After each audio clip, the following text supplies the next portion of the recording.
Just glad I didn't have to remind you that time. Thank you, thank you. What's shaking, my friends? Welcome to the TremblingEMT podcast. I am your host, the TremblingEMT, and this is my Parkinson's journey. Um, I am beyond excited. I am actually shaking in my seat, and it's not because of the Parkinson's. First of all, I have my sidekick and always trusty partner, Mr. Chris Suffin, hanging out with me today, and we're gonna be interviewing Wayne Markman, the CEO of SYMBYX Biome, a new medical company that has been co-founded in 2019 to develop medical laser therapies. Focus on activating cellular activities, stimulating microbiome, and leveraging the gut-brain connection. As we all know, Parkinson's, the new studies and research that are out there for Parkinson's have found the connection between the gut and the brain, and focus on the Parkinson's originating in the gut.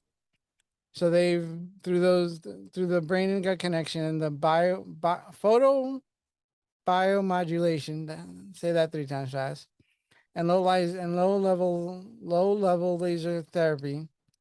SYMBYX laser devices are CEARGT listed and targeted chronic pain and condition symptoms, including Parkinson's, fibromyalgia, and arthritis. Wayne Marksman is the CEO of the Sydney-based healthcare company SYMBYX Bionics. As a board registered qualified doctor of chiropractic, Wayne has worked for over 15 years as an investment banker in North and South America. I don't know where I get Korea from. UK, Europe, Asia Pacific. That's brilliant. Leading large client teams in complex cross-border M&A transactions in the consumer healthcare industries. With an MBA from Harvard Business School and a degree in economics at McMaster College, Wayne's passion to make positive differences in non-pharmaceutical healthcare propelled him to take further studies through chiropractic. He graduated from McGuire University Macquarie University. My University. apologies. Yep, that's okay. And practiced for several years before founding SYMBYX. Wayne, thank you for taking time out of your busy schedule to hang out with us today and chit chat. I'm looking forward to this. It's a great pleasure. So just to clarify, I didn't work in North Korea, but in North and South America. And if it's okay, Eric, I want to restate my background because you've been too kind. But I want people to know that I had 3 close family members die with Parkinson's.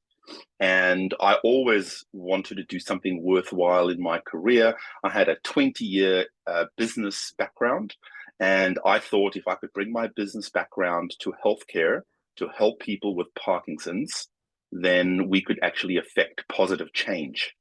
And so we're doing something no one else is doing. We've raised a lot of money to develop these cool medical devices. We'll talk about them. Now, yeah, don't say photobiomodulation 3 times because I promise you won't get it right. What I want people to really take away is that it's laser light therapy to significantly reduce the symptoms of Parkinson's disease. And that's all it is. It's the combination of physics, which is inside the laser, biochemistry, which are the chemical and biological processes in your gut, and then neurology, how they travel to the brain, those signals, and how it stimulates the production of dopamine, both in the peripheral nervous system and the central nervous system. And the central nervous system is critical because that's the brain and spinal cord.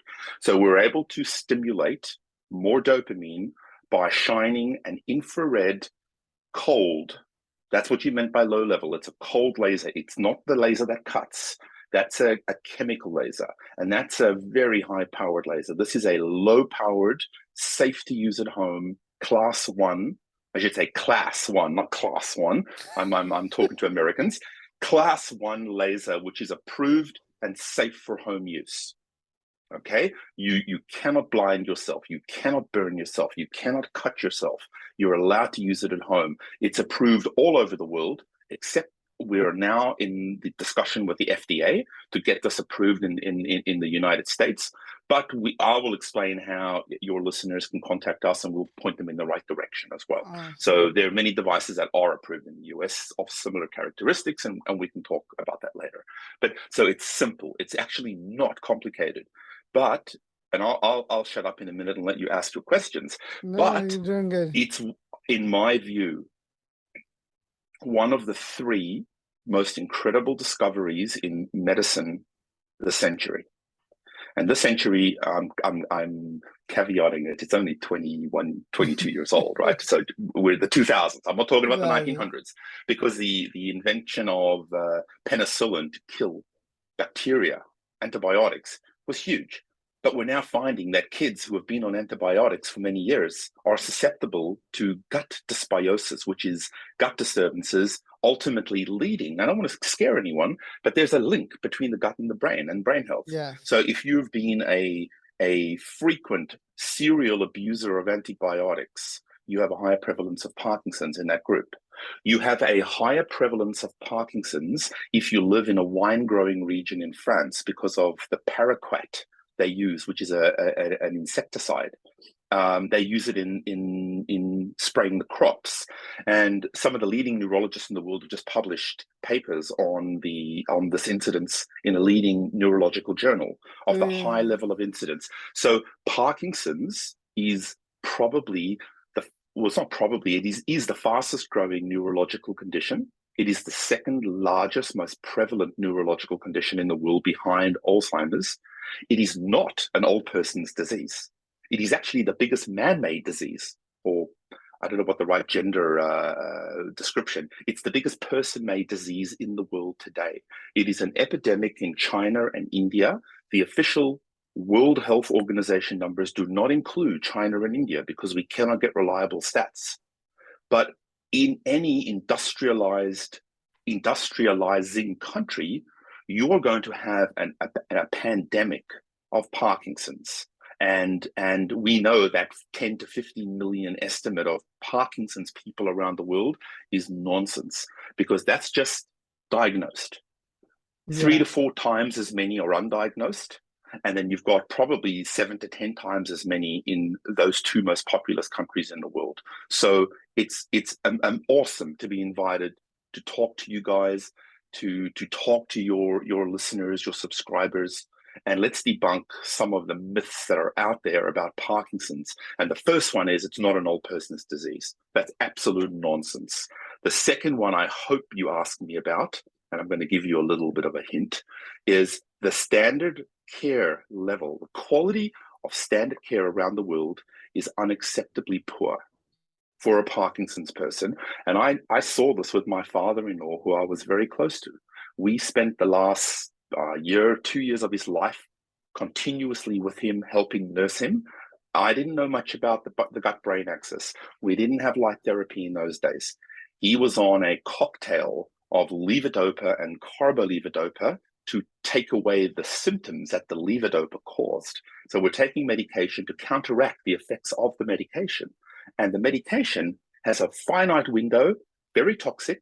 It hasn't evolved in 65 years. It was a wonderful invention 65 years ago. It helped people. It did reduce tremor. It did reduce the on-off periods. But it hasn't evolved. And as the only therapy, pharmaceutical therapy, and then you have deep brain stimulation on the other end, and that's deeply invasive brain surgery, right? So the options are crap. I'm sorry if that's not appropriate for on-air viewing. The options are shitty.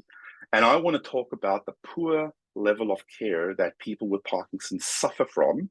And, you know, there are studies that talk about levels of depression and anxiety amongst Parkinson's people. I guess we understand why now, because the level of care is so poor, and because there's no good news.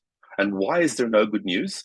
I want you to ask me also about the drug development process and how long it takes to get drugs onto the market, and the political lobby that is preventing decent therapies that help people also from getting onto the market. So, I think it's an incredible invention like therapy for Parkinson's. The other one would be a vaccination for a pandemic. And it doesn't matter what side of the political spectrum you're on. To get a vaccination to the world's population in 1 year is monumental, because the development timeframe is 10 to 15 years for a drug. But if you have world cooperation, you can do it. So if there was world cooperation, we could solve Parkinson's. But there isn't world cooperation because it's viewed as an old person disease.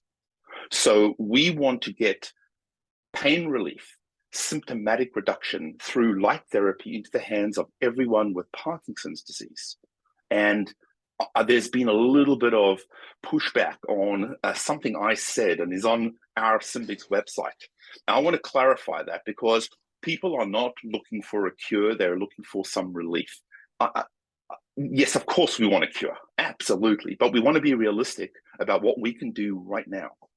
Okay, right now, today, next week, next month, because that time frame to develop a drug is very elongated. And I think the other incredible invention of the century is gene editing. The ability that scientists have now to cut, splice DNA, take out defective parts of the DNA and put corrected parts back in to solve chronic issues. And I think that's where the cure for Parkinson's is going to come. So I think light therapy, global vaccination, and gene editing are the three most exciting developments in medicine in the century. Now I'm going to be quiet and let you ask me some questions. Well, you mentioned something. You talk about the antiquated treatment of Parkinson's and it being sold. The one thing that they don't talk about is Parkinson's is also and this is my belief, that Parkinson's, it takes a multidisciplinary management of it. Because doctors use the word treatment when they talk about Parkinson's, and you don't treat Parkinson's, you manage it. And they just look at one thing, which is drugs. They barely touch on diet. They prescribe exercise, but don't give it the emphasis that it needs. And they don't talk about support groups.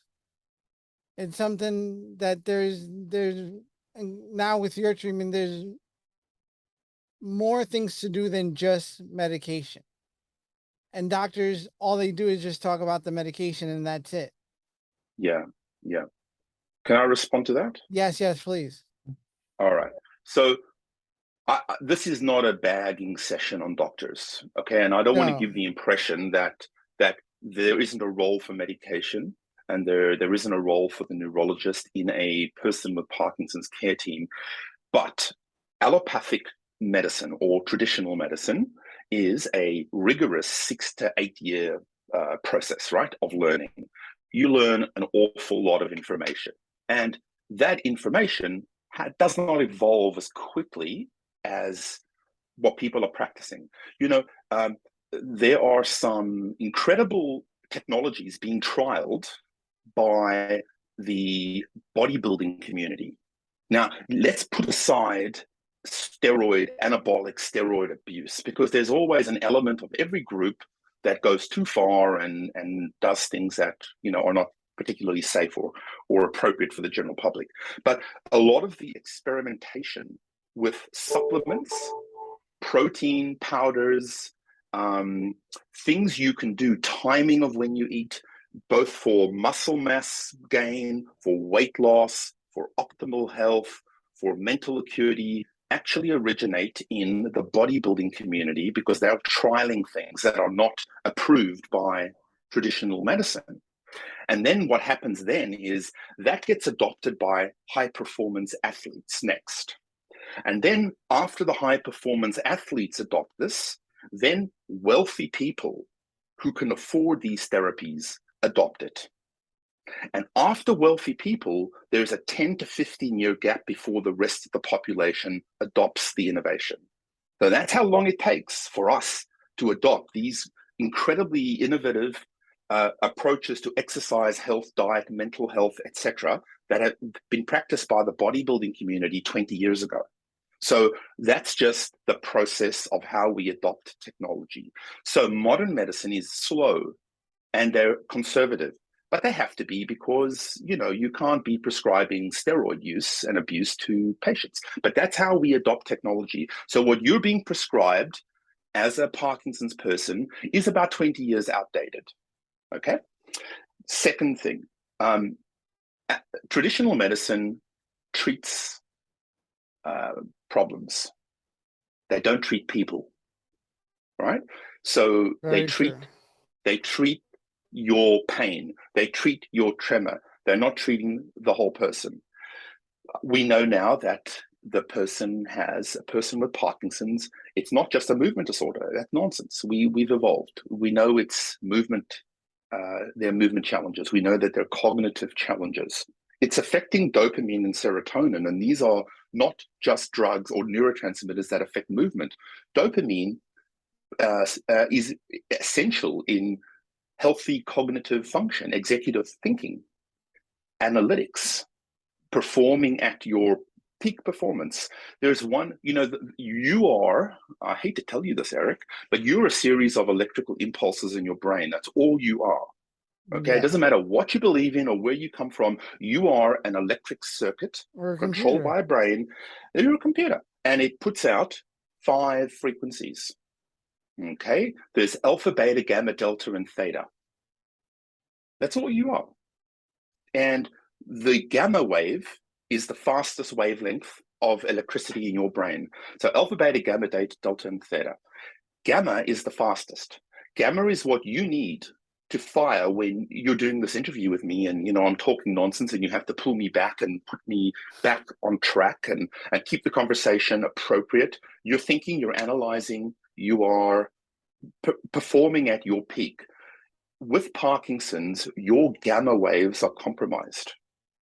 They're not firing optimally. So you're slightly slower to pick up, on average, on the issues that you need to be on top of to make this an effective, positive experience for your viewers. Light therapy strengthens. We have a helmet that we're going to produce next year. That helmet there, it costs $1,000. You put it on your head and it fires gamma waves of red and infrared light. It reinforces your gamma waves in your brain. So it is a pacemaker for your brain. So if you did an MRI of your brain waves using this, and after that, the gamma is reinforced and stronger. So you actually function at a better rate than you did before you put that helmet on, cognitively, mentally. So modern medicine doesn't treat the whole person. We know that there's more to a Parkinson's person than just a tremor. So the levodopa, the drug, treats tremor. It's very effective at reducing or minimizing tremor. It's not useful for the non-motor deficit or deficits that a Parkinson's person has.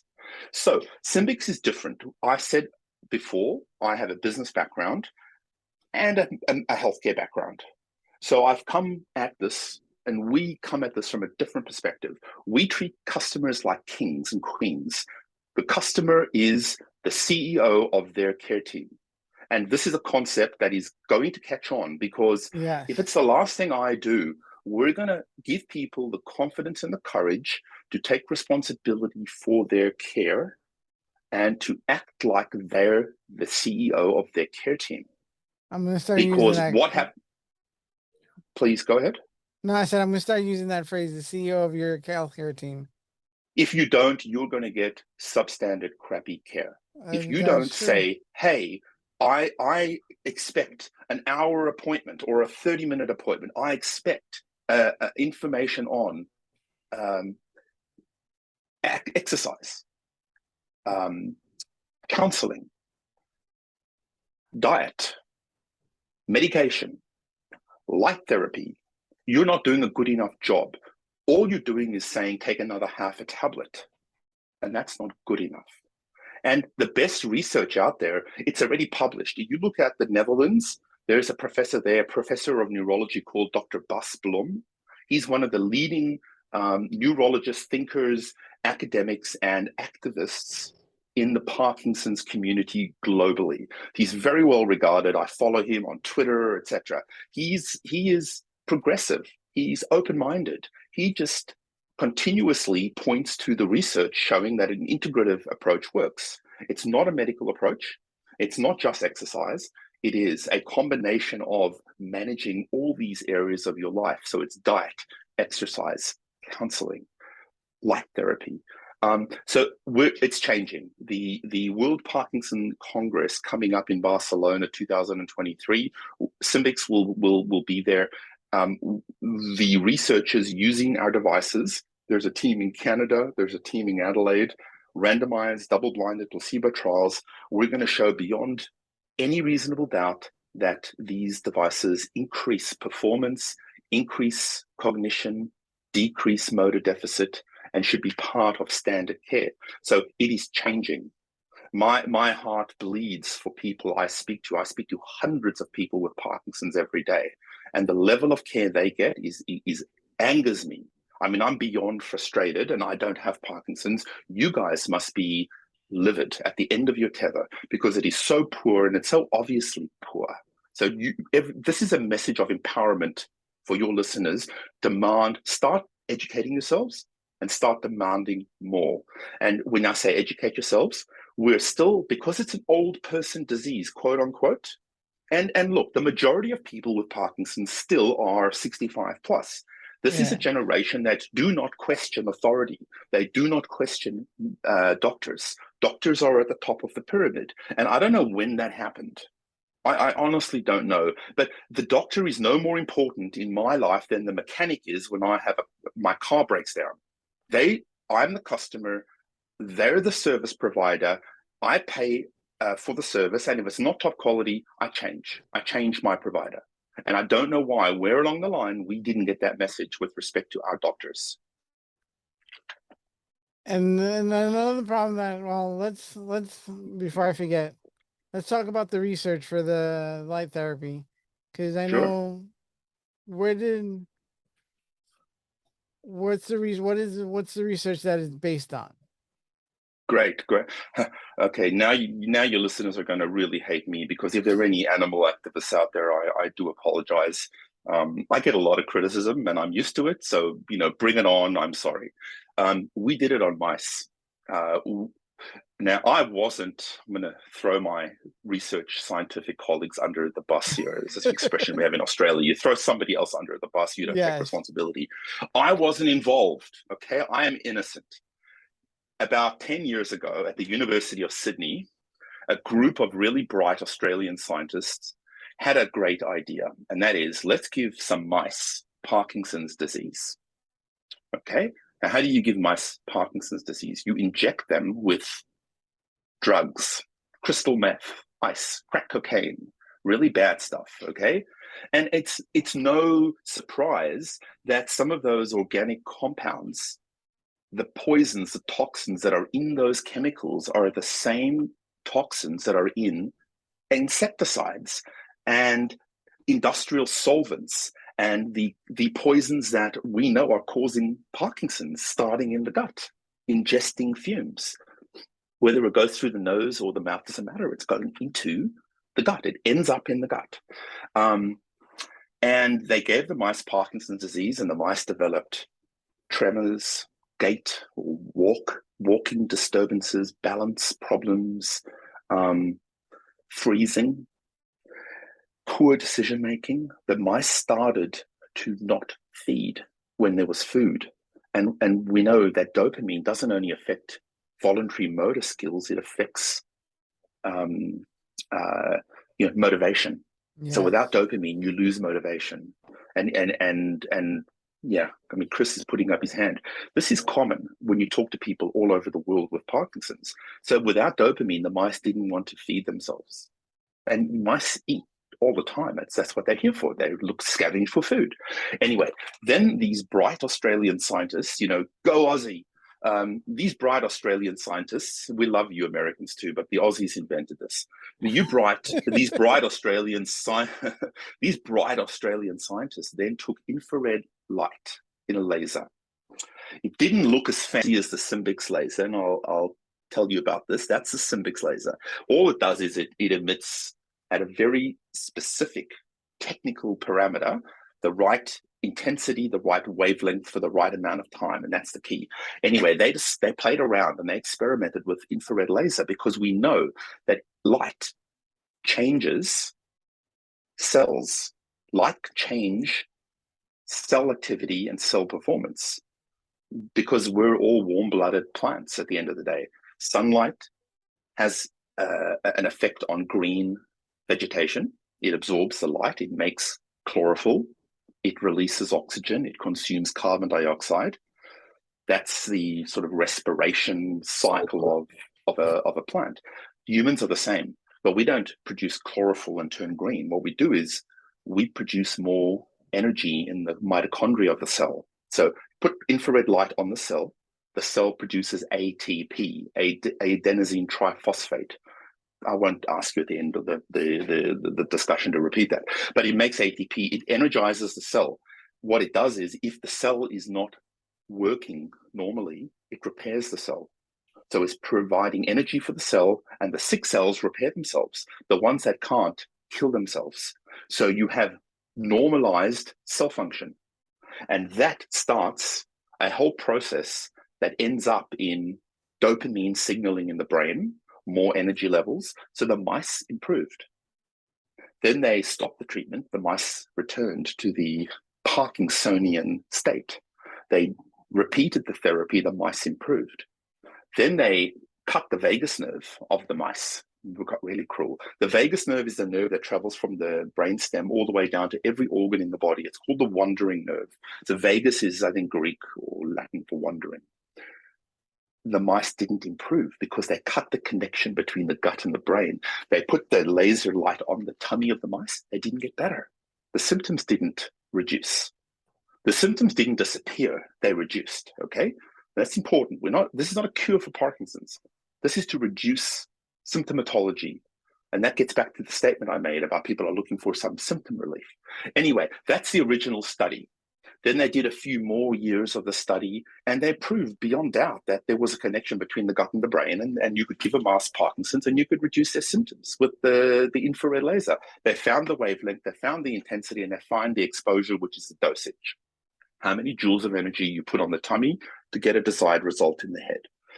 They did human experiments after that. Now, we didn't do invasive giving people Parkinson's. We took a group of Parkinson's patients. We didn't cut their vagus nerve. We basically gave them a course of therapy, and they followed these patients for 3 years. And they have just recorded the 3 years of data. In fact, the research paper is now going to be submitted for publication. So it'll be now publicly available in a couple of weeks. The people who used the light continued either to improve or stay the same. They didn't go backwards. And Parkinson's is degenerative, which means it doesn't improve. It continues to get worse. Yes. But we've shown now for 3 years in human beings that you can actually slow down, if not stop, the progression of Parkinson's.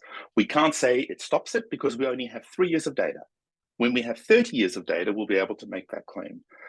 But it affects people like every other therapy affects them. There's a distribution curve.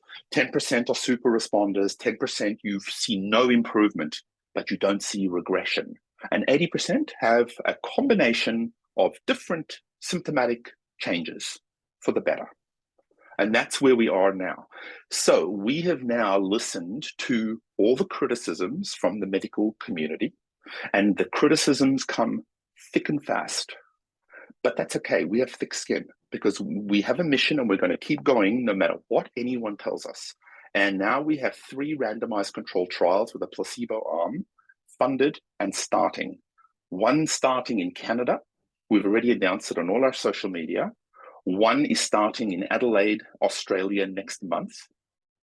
And one is almost completed in Sydney. And that's the one that I think will be very, very encouraging in terms of results. And they'll present at the World Parkinson's Congress next year.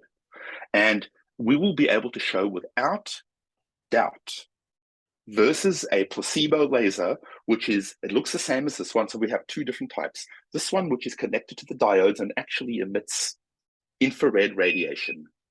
So you put that on, you can't see it because it's outside of the light spectrum. But if you had an infrared camera, you could see these two beams coming out. This green light just tells you it's on. It's not infrared laser. But we have one where we haven't connected the diodes. And if you use that on one group and you use the live one on another group and you measure the differences, that's what the doctors want. Yeah. We understand. We will give them what they want and show that the live group performed better than the placebo group. So it's now well on the way. We've got a lot of momentum with trials. Now, are there any side effects? Because everything No. now. No. So let's break side effects down into material versus transient. And then let's also break it down into if you have commenced medication versus if you refuse to take medication, how it affects people. Okay. So in terms of side effects, 1% of everyone who uses the device, so 1 out of 100, develops dysautonomia, which is temporary. It basically means you might have an increase in your symptoms temporarily because you've used too much too quickly and the normal dosage is not appropriate for you. So you might find your tremor worsened for the first week, increased. And you call up SYMBYX and you say, man, I just paid a lot of money for this. You guys are, con people. And we'll say, no, Eric, please.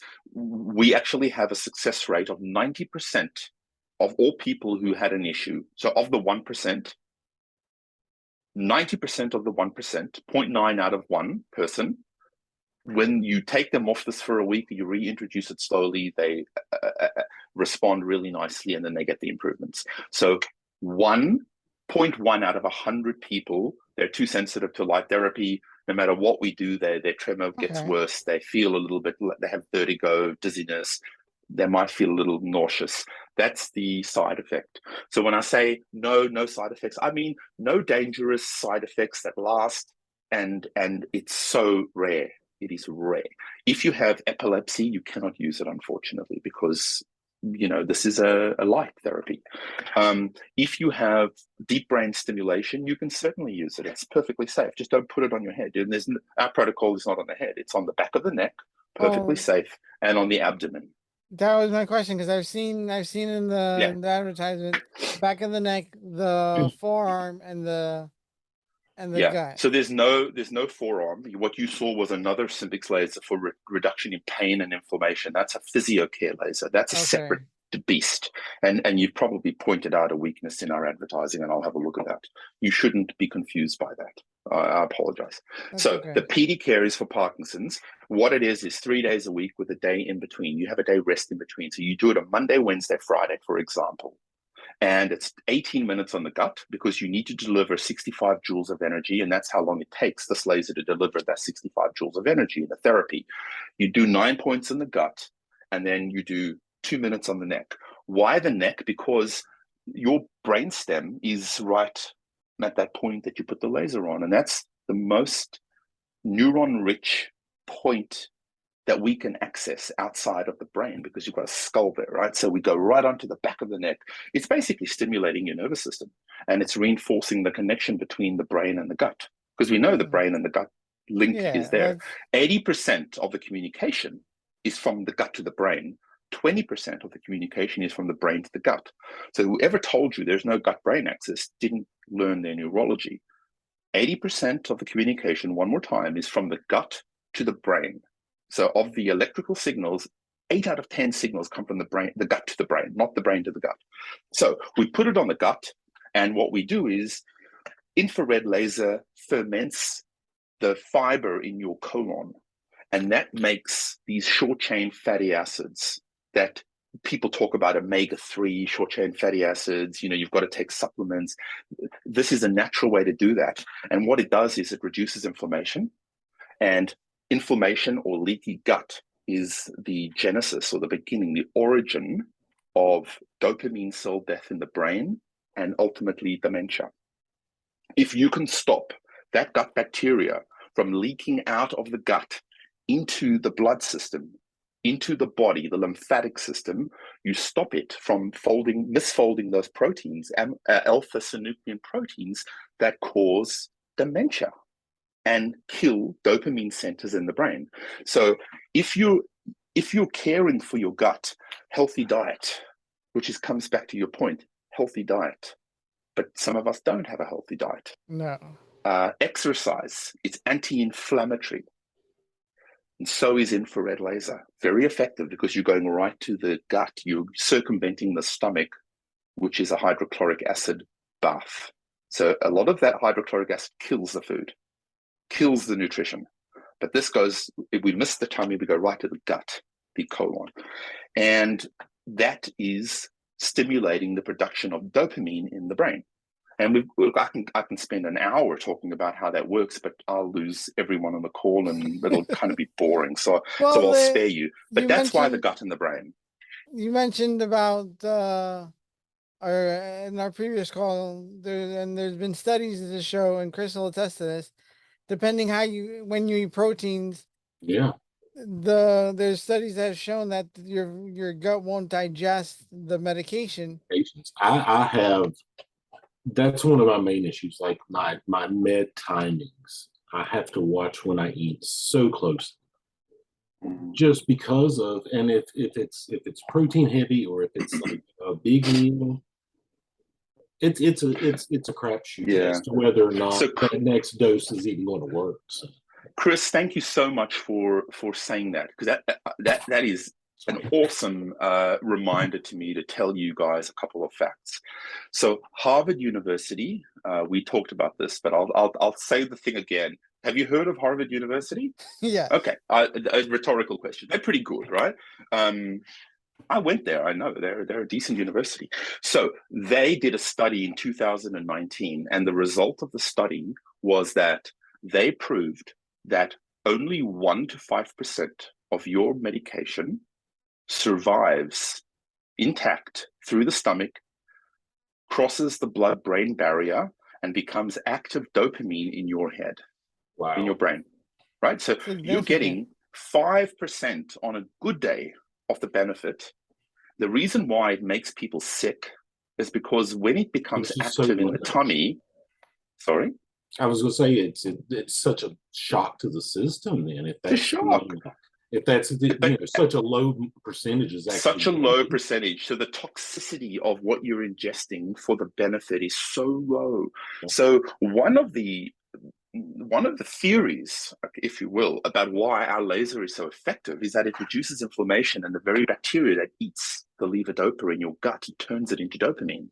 So levodopa is a dopamine compound that is small enough to cross the blood-brain barrier. It's the right size, okay, and the right shape. If it becomes dopamine, if levodopa turns into dopamine in the gut, it cannot cross the blood-brain barrier, and it just makes you feel sick, which is why people need carbolevodopa, okay? So it doesn't help you because it won't go to your brain.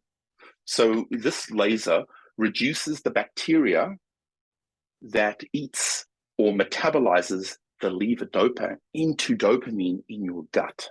So that's shocking, right? Shocking news to find out that Harvard University proved that only up to 5% becomes active and in the brain instead of the gut.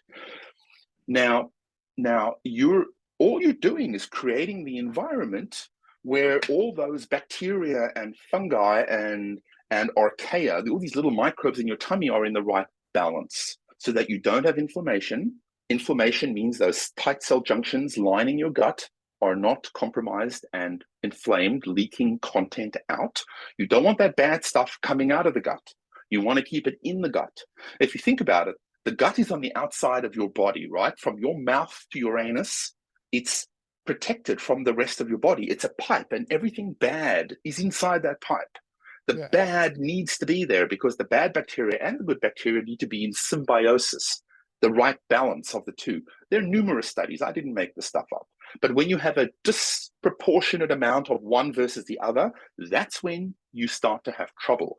And 10 years before a Parkinson's diagnosis, more than half of people who have been diagnosed have had gut issues. So we know that a large percentage, now I've seen estimates from 50% all the way to 75. I don't know which one is correct, but at least half, 50% at least, of people who have Parkinson's have had a history of gut issues. One of the first things the laser is now showing to work on is reducing the gut inflammation and normalizing a person's digestion. And if you normalize digestion, which means you have the right balance of the different good and bad bacteria, there's Bacteroidetes and Firmicutes. Those are the two classes. We'll get into phylum and microbiology, and that's kind of interesting to a scientist, but not to the average person. Then you start to have the production of the right short-chain fatty acids and normal production of dopamine and serotonin and normal signaling to the brain up the vagus nerve and normal cognition and motor function, or more normal, because unfortunately we haven't figured out yet how to repair the death of those dopamine centers in the brain. But we can add more grease to make the engine work, and that grease is dopamine. That's the neurotransmitter that makes the brain work more normally. If you don't have medication and you haven't been on medication, look, I'm not saying stop medication. In fact, we make a point of saying in our literature, do not change anything until you speak to your prescribing physician or neurologist. You can use light therapy in conjunction with medication. It doesn't make the medication less effective. It makes the medication more effective. And you never change two variables when you start a new therapy. You don't say to the person, right, I want you to now exercise and take a diet supplement, because you don't know what's effective and what's counteracting the other. So if you are on medication, we have thousands of patients on medication. The majority of our patients are on medication. They take this. They use the light therapy. And then because we're now 2 years into the business, they're starting to reduce their medication. But that's a conversation they have with their doctor, not with us. We don't get involved in their relationship with their doctor. If you're not on medication, we have wonderful results as well. Patients who don't want to start and are doing really nicely on the light therapy and are happy. I mean, they're delighted because they don't have to start medication. Anyway, I hope that answered your question, Eric. No, that did. Now, one question what's your biggest challenge with PD care and getting? Two things. One is to actually manufacture enough of these, because COVID has been a massive shock for manufacturing of silicon chips, circuit boards, diodes globally, and it's really hard to get components. So, we struggled with that, and we're working on that. But more relevant to your listeners, it's actually getting the word out there, which is why I'm so grateful to be invited onto your podcast, because there's no love from the medical community. Why? Because we're challenging what they are doing. Yeah. We're challenging the level of care that they've provided, and they don't like it, right? No one in the medical community likes being challenged because they're not used to it. They're used to being the authority in the room. And all of a sudden we're saying, oh no, the patient's the authority because the patient has Google. And you know what? You can learn a lot from Google. The people who criticize Google, I think we're living in the most incredible time in history, where you have access to communities. You can meet people like I've met you, Chris, and you, Eric. I would never have had this opportunity before, social media. Never. It's wonderful. It's damaging if used, abused, but it's wonderful for connecting and creating momentum. And we need support. We have friends at Parkinson's UK who are going to now start advertising that an integrative approach actually is research based. It's not just, someone said, hey, you need more than just medication. It's research based and it's best practice. Putting the patient at the center of that team is best practice. All healthcare should be patient-centric. It's currently not. But you won't get love by many Parkinson's organizations. You won't get any love from the Michael J. Fox Foundation. I love what they do, and I love their ethos.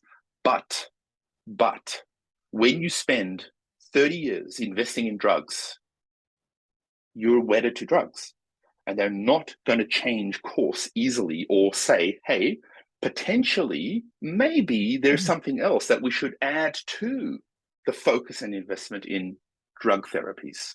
So we get no love there. We don't get love from many places. And I'm used to living without much love, but we're human. We need support. We need people like yourselves to get the message out that there are alternatives that work. And people need to take responsibility. People need to take action. Now, we talked about, I have to go back to this. I said people are not looking for a cure, now, in 10 years' time, they're looking for relief. Well, not true. Okay. And I apologize if I offended anyone out there. Of course, we want a cure, right? But the reality is, if there was some good news that you read about or heard about or listened to on, PBS one night in the US, miracle drug shows promise in clinical trial, you are 10 years at a minimum, 15 years on average, and 20 years most likely to buy that drug on the market because of the FDA process for drug approvals. Phase 1, phase 2, phase 3, phase 4 clinical trials. They cost tens of millions of dollars. Now, this is not a negative message. This is a realistic message because we're being genuinely open and realistic, right? And I've told you, we don't cure Parkinson's. We have a very good product for symptomatic relief. And we're not going to pretend we cure Parkinson's. We don't. There is no cure right now. Why? Because A, it's viewed as an old person disease. So the political will to put a lot of money behind it is limited because old people are viewed, we love our patients, old or young. And I don't mean to offend any of your aged patients out there, but as a political group, they are not the most important to a politician, right? And they're not earning at this point in their lives, on average, they're not important. So there's limited political will. There is a drug development process that is 10 to 20 years long. This is not a vaccine for the pandemic because people were dying from it, not with it. And that's a difference here. There are no young people dying from Parkinson's en masse. So it's viewed still as an old person condition. So we believe that there should be political will and support to make patients aware of complementary, not alternative therapies. These are not alternative, these are complementary therapies that help improve their quality of life. And that's what I meant by saying people need symptomatic relief now. And I don't know the people you speak to, you guys, but when we talk to people, tremor is not the top 3 or 4 issues that bother people. No, it's not. It's sleeping. It's clarity of thought, feeling yourself, feeling normal. It is this dark cloud. It is bathroom issues. These are the things that affect quality of life every day. And these are the things that light therapy address. Medication doesn't address it. So we want people to have courage and to stand up and to start opening their minds and thinking and supporting complementary therapies because they work. and I don't think people understand what the importance of symptomatic relief, because 9 times out of 10, like you said, my problem is I can go with the tremors. I can function with the tremors. I can't function when I can't think straight. I can't be functional when when I've been sitting down and all of a sudden I have to go to the bathroom because my bladder's too slow to respond to tell me that my bladder's full. Like, those are important things that the non-motor symptoms that don't get enough attention that are crippling to some people. Yes. Yeah. The trial that I mentioned in Adelaide, Australia, it's been funded by Parkinson's South Australia. There's an incredible executive there called Olivia Nasaris, and she runs Parkinson's South Australia as part of a group of charities. They are amazing. The most progressive Parkinson's organization in the world, in my experience so far. They're funding a trial using both the helmet device and the SYMBYX handheld laser, and we're measuring only non-motor symptoms. Oh, nice. Wow. Yeah. So, you got to be brave to do that, because, what if the scientists prove that these have no effect on non-motor symptoms? SYMBYX is out of business, and we're giving them the devices to use to trial because we're that confident. So we're putting our money where our mouth is. Anyway, shout out to Olivia. They're awesome. We love you guys. Yeah, look, yeah, there are lots of issues, lots of problems, but I don't want to dwell on the problems. I want to give people a message of hope. And that hope is there are devices out there that can improve the quality of your life. You just have to be bold enough to ask for them, demand them, ask for better care. Use your service providers for what they are, service providers. And you're paying a lot of money to see them. Demand better service. Don't accept a quick, as if it's a waste of their time, they're too important to see you, take a half a tablet and come back and see me in a year's time. That's rubbish. And I think part of the problem is one that the doctors we idolize our doctors. And I always say, I use the analogy, we treat our mechanics better than we treat our doctors. When our cars, there's something wrong with our car, we'll take it in right away, explain every bump, rattle, and shake and vibration that there is, take our time explaining that, and expect results. But when it comes to us, we wait till the last possible minute, give the most vaguest description in the most shortest amount of time. And when there's something wrong, we stop going to the doctor and say, oh, he doesn't know what he's talking about. But we don't go back and explain, hey, that didn't work. This is what I need. So you, Eric, you talked briefly about the psychological component and the need for, experienced professional counseling and advice for people with Parkinson's. Let me put that into a medical context for you.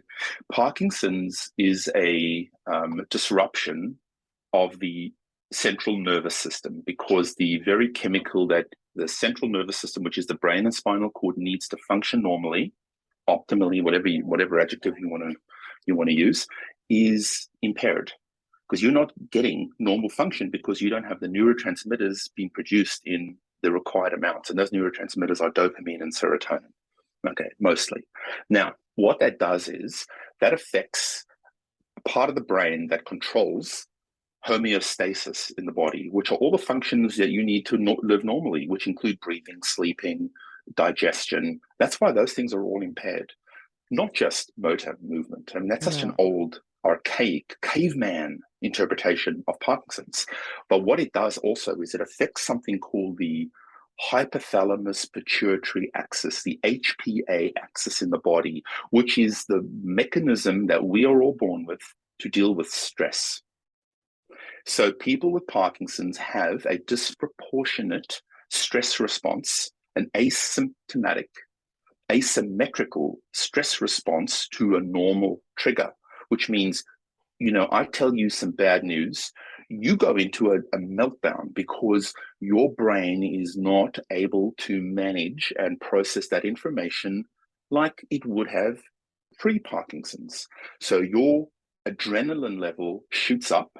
In response to that, your brain and the pituitary gland makes cortisol to push that adrenaline level down, and you end up in a panic. Yes. And combine that, and then that affects every aspect of your Parkinson's, including motor.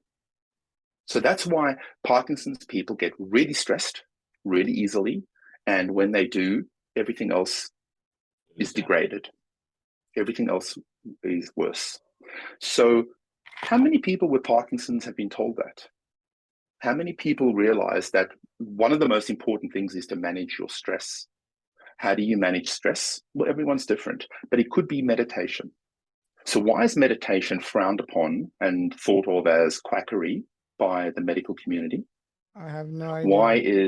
Why is counseling Why does it come with a stigma? I'm seeing a counselor, I'm seeing a shrink. Why do people look down on that? Mental health.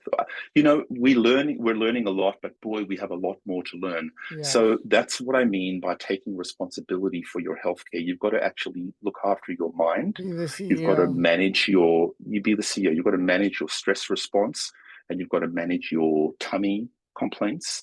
You've got to manage your diet, which will help. Exercise. It's not just exercise. It's not about running, sprinting.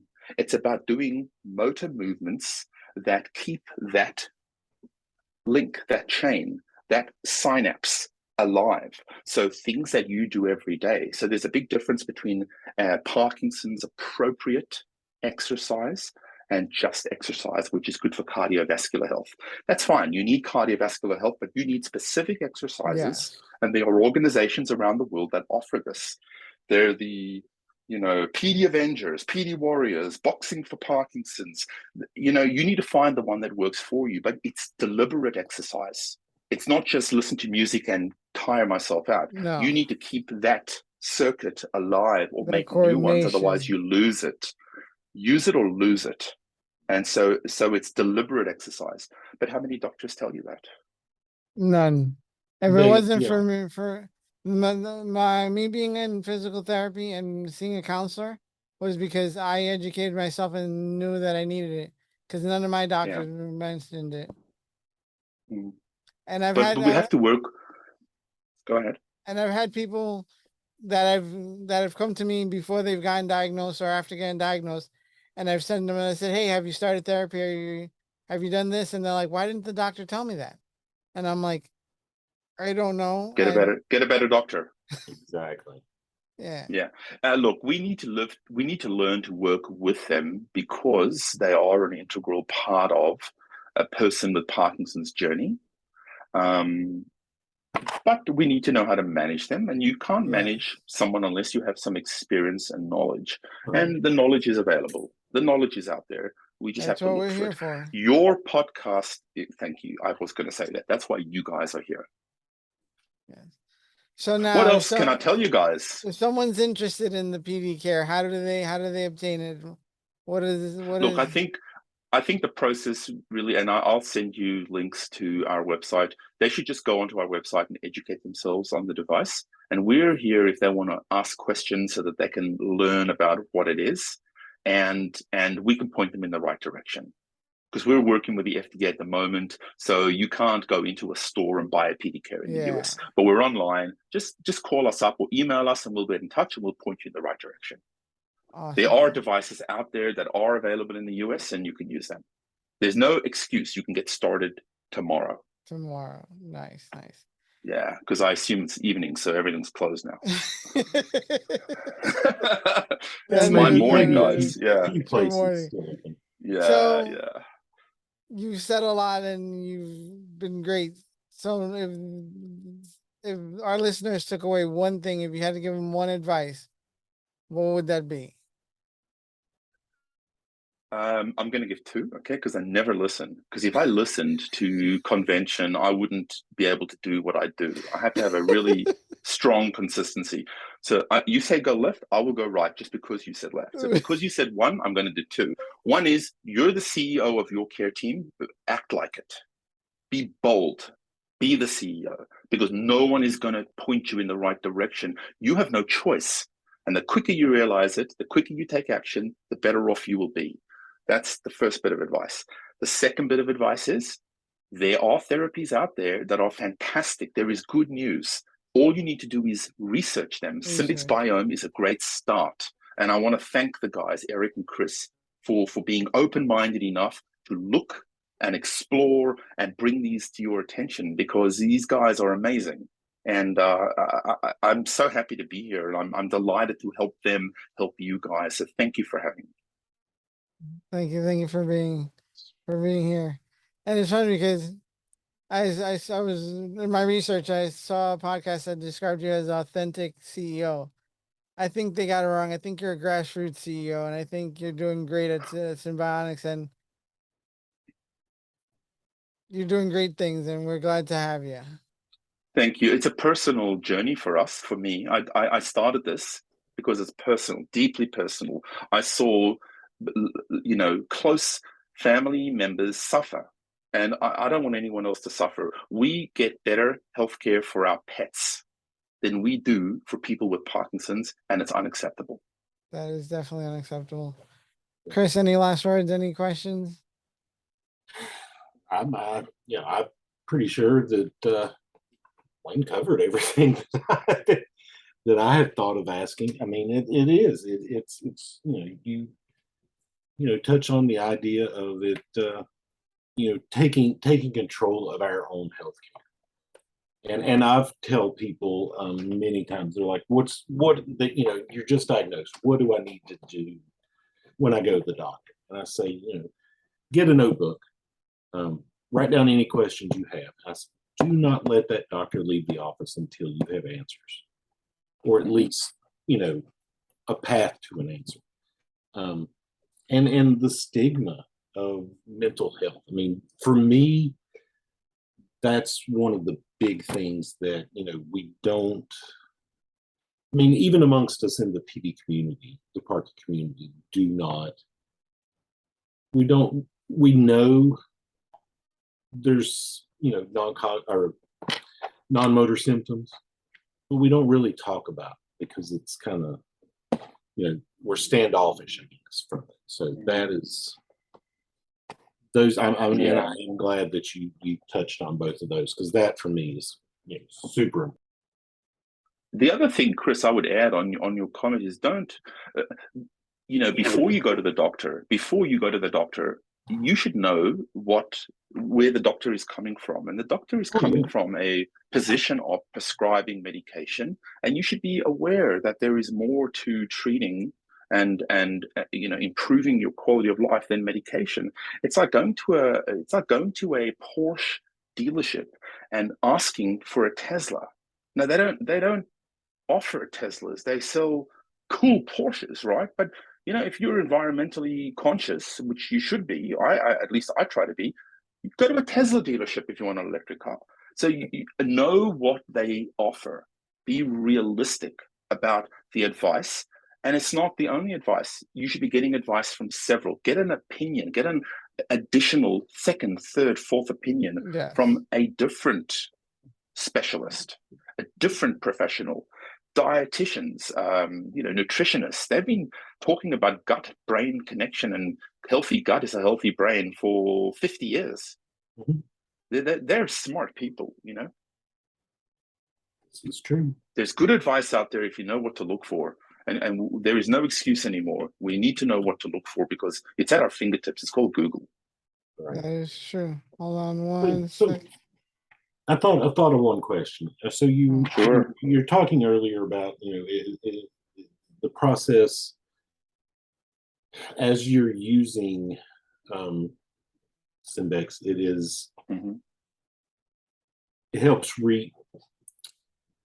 I'm gonna do this from my IT jumpstart the nervous system. Reconfigure basically reboot it, reconfigure your gut biome. Yes. What if say someone's taking high dose of probiotics or something? Does that, because and pardon me, I think I thought of that was going back to having too much. You said that some people are too sensitive. Have you seen anything like with that happen? Yeah, it's a really good question, because I'm often asked, what's research based? What's best practice? What do we know?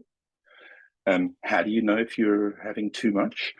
I guess if you start gambling excessively and skydiving and you were quite a conservative person, quite a scaredy cat, then that's a sign. That's a pretty good sign indicator. That's a good. No, but it's not funny. All right, let me be serious.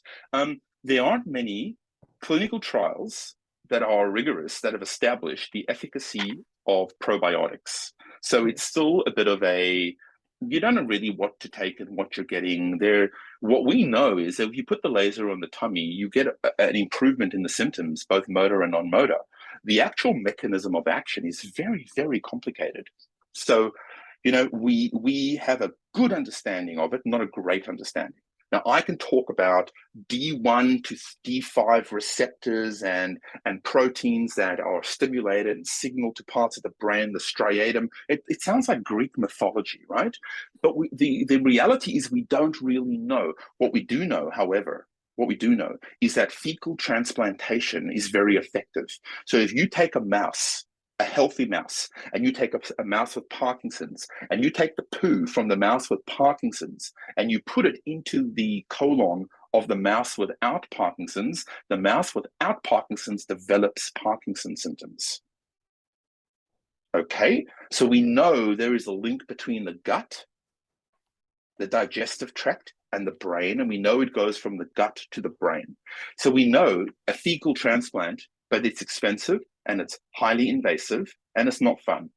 We know that the laser, there's evidence that the laser changes something which increases something. And that something has to be dopamine because it affects all the functions that dopamine controls, right? Probiotics, I have not seen a study. I'm open-minded. If there is one, please send it through. You guys, if you get it, send it through, where that has been linked to increased dopamine. One of the reasons is, I talked about that hydrochloric acid bath in the tummy. Yeah. So what happens when you swallow the probiotic? Where does it first go? Into the esophagus, down, presumably you don't choke, and that doesn't go to the windpipe. It goes into the esophagus. It goes right into the stomach. It sits in a hydrochloric acid bath. We would die in literally a second if we jumped into hydrochloric acid, right? So what does it do to the probiotic?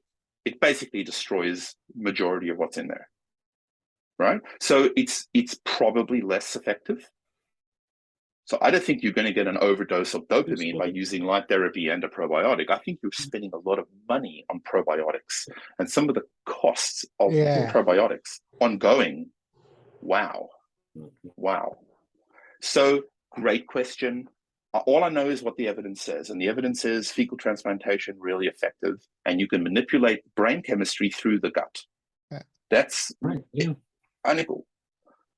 Light therapy, you can manipulate brain chemistry unequivocally.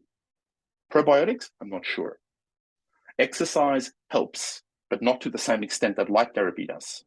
No. Light therapy is more effective with exercise and a high fiber Mediterranean diet as well. It's less effective without exercise and a high fiber Mediterranean diet. Because remember, it works on the fiber that your body doesn't absorb. It absorbs everything else. The fiber is what comes out. The fiber is what makes the short chain fatty acids.